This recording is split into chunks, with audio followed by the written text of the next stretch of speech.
So what's really important in today's economic climate is for businesses to consider what?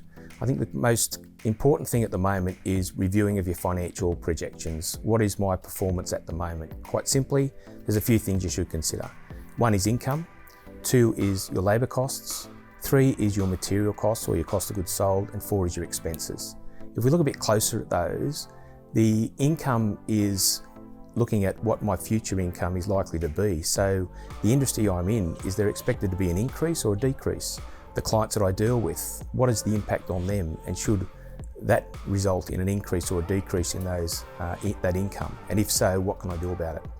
Second thing is your labour costs. There's no doubt that labour costs are increasing. It's harder to get resources than it's ever been. So we've got to take into account there are going to be increase in labour costs. Your material costs and your cost of goods sold, they are also going up. So think about that and what impact that can have on your business from a financial perspective. When we talk about expenses, we're talking about those expenses that are likely to increase. There's a lot of talk at the moment about electricity, light and power. There's talk about insurances that are going up and other costs through just general inflationary measures. So these are things that businesses should really be looking at in the sense of where their income is at the moment and their profitability is and where that's likely to go into the future. So what actions should I take in respect to those matters? Well, firstly, from an income perspective, as I said, talk to your clients. See how they're finding business at the moment. If they think there's going to be an increase or a decrease in the requirements they have of your business. So the other thing about clients is that there might be clients that are struggling. So those clients that are struggling, you've got to make sure that you're protected. Do they owe you money?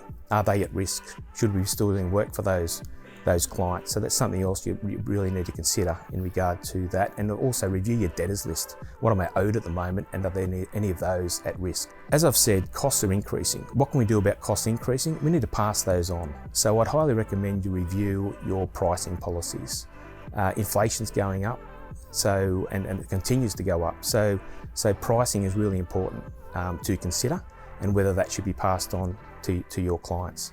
I guess people get concerned about increasing prices and whether I lose business. Well, in my experience, if you increase your prices and you lose business, you're probably losing the business that you don't really want, and it creates additional space and opportunity to pick up other work. So in summary, I think the real key here is review your financial position, income, expenses, make sure you've got a handle on that, do your projections, monitor those projections, and your business should be okay.